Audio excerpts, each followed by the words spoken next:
You see the lateral canal, even on the axial view. But I was not able to locate the lateral canal. I filled the root canal with MTA. I waited 3 months and 6 months, but there was no healing. Actually, to the contrary, the lesion size got bigger compared to this. Originally, the lesion size was this size. 6 months after retreatment, the lesion got bigger, right? Oh my God, there are only 2 options left.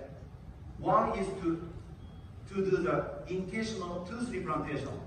The other one is I go back and locate the original canal and remove debris from the lateral canal and get MTA into the lateral canal. But, you know, intentional tooth replantation is very, very aggressive. So I removed MTA and I located the lateral canal. Because the lateral canal opens on the distal wall. So this is the lateral canal. This is mesial, this is distal. So root end surgery is also impossible. Because the lateral canal is open in the middle one top. I don't want to lose the apical one top. So the best way to save this tooth was to go back into the lateral canal. So I found the lateral canal here, right here. And I was able to get MTA into the lateral canal. This is immediate post-op. You see the lateral canal filled with MTA. And I waited 1 year, and this is 18 months, and this is 36 months. You see complete healing. Let me go back.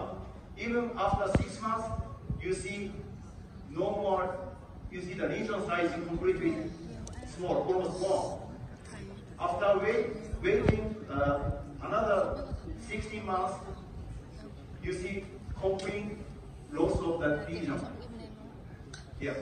And the tooth immediately became asymptomatic. So don't even 1 millimeter space.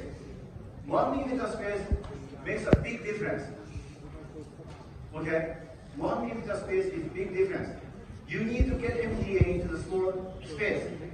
Why I was able to? Because I didn't irrigate root canal. I just instrument the lateral canal with the number 10 and 15 K5 recover. That's it. But that is enough because MTA is bactericidal. That's why if you get MTA into the small anatomical space, you will remove biofilms or bacteria from that space. So that is the answer. So very, very important, especially in the treatment. What about any drawbacks of using MTA? Of course, there are some drawbacks of using MTA, but it's a minor drawback. The excellent sealing ability of MTA cannot be guaranteed in an acid environment. But for the long term, it will set if you can remove bacteria. T is stored in low pH after being retrofitted with MTA showed lower resistance to leakage than T stored in high pH. So it has to be filled in alkaline environment, not acid environment. And also the thickness of the retrofitting material affects the sealing ability of MTA. 4 millimeter thickness is recommended. So you need at least 4 millimeter thickness of MTA to prevent bacteria from getting into the periapical tissue. So always you need to have 4 millimeter thickness of MTA. And I usually mix MTA with PBS. PBS means phosphate buffer saline.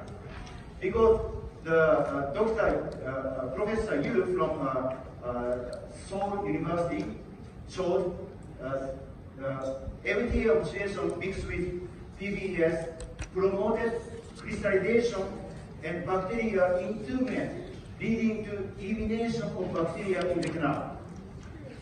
So instead of using distilled water or saline, just saline, I want to use PBS for better sealing ability. So if you have bacteria in the dentinotuberous, actually you can see bacteria, you see